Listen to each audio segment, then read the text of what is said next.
The dark side of dopamine. Have you ever found yourself binge watching your favorite show, endlessly scrolling through social media, or eating that one last piece of chocolate over and over again? You know you should stop, but you just can't. Well, my friend, you might just be a victim of dopamine's dark side. That's right, the same chemical that makes us feel good also has a sneaky way of turning against us. But how? And what does it really do to your brain? Let's go further. What is dopamine? Dopamine is a neurotransmitter, often nicknamed the feel-good chemical of the brain. But it's not just about making you feel good. It's also the brain's way of motivating you to seek out rewards. Think of it as your brain's internal cheerleader, yelling, "Yes, this feels amazing, let's do it again." From eating to achieving goals, dopamine is the driving force behind what makes life enjoyable. But here's the catch.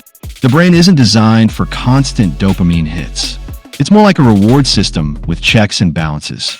And when we hijack this system with certain behaviors or substances, it leads us down a dangerous path, which is addiction.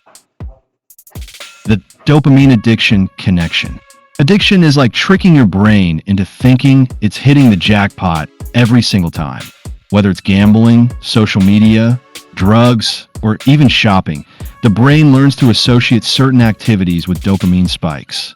The more you engage, the more your brain craves those dopamine bursts. But there's a problem. Over time, the brain starts to adjust. It gets desensitized, and those once exciting activities don't feel as rewarding anymore. Here's where it gets dark.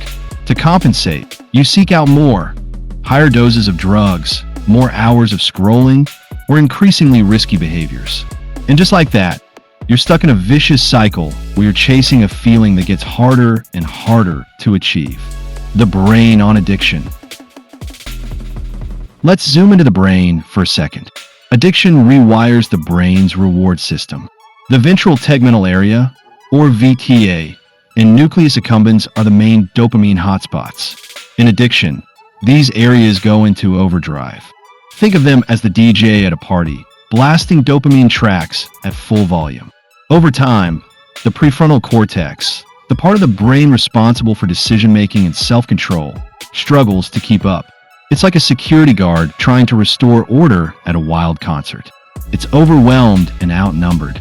This imbalance is why people with addictions often make impulsive decisions, even when they know the consequences. It's not just about willpower. It's about a brain that's been fundamentally altered. How modern society hacks dopamine. Here's where things get even trickier. Our modern world is a dopamine paradise, or depending on how you look at it, a dopamine trap. Companies know exactly how to hack your brain. Social media platforms give you that little hit of dopamine every time you get a like or notification. Fast food is engineered to deliver an instant sense of pleasure.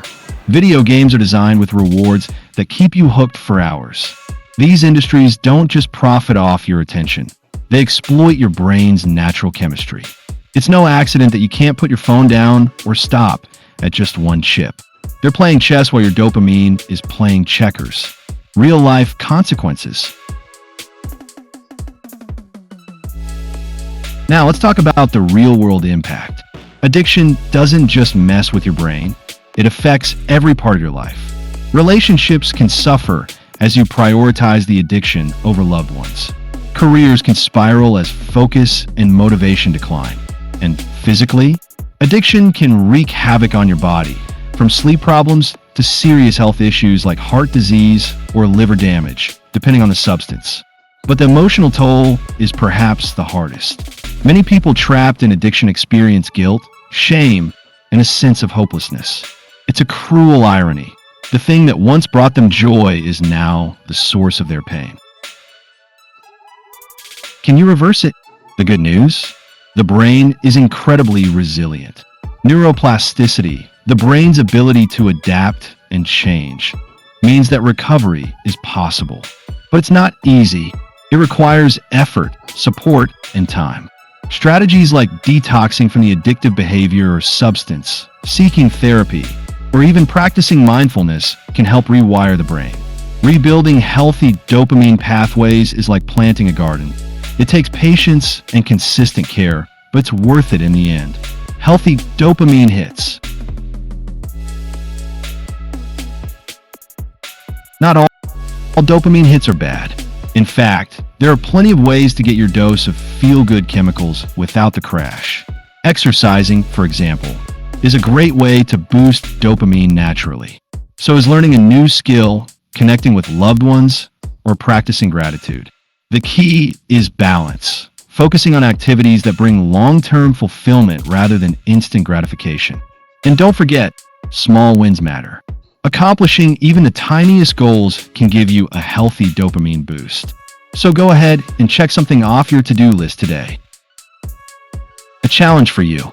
Now that you know about the dark side of dopamine, here's a challenge. Pick one habit that you think is hijacking your dopamine system. Maybe it's endless scrolling, late-night snacking, or something else. For the next week, try replacing it with a healthier activity. Track how you feel and share your experience in the comments below. Who knows? You might just inspire someone else to take charge of their dopamine too. Dopamine is a double-edged sword. It's the key to some of life's greatest joys, but it can also lead us down some dark paths if we're not careful. The trick is to understand it, respect it, and find balance. Because in the end, a happy brain is a healthy brain. Thanks for watching. Don't forget to like, subscribe, and hit that notification bell if you want more deep dives into fascinating topics like this. See you next time. What's one thing you learned today? Drop it in the comments below.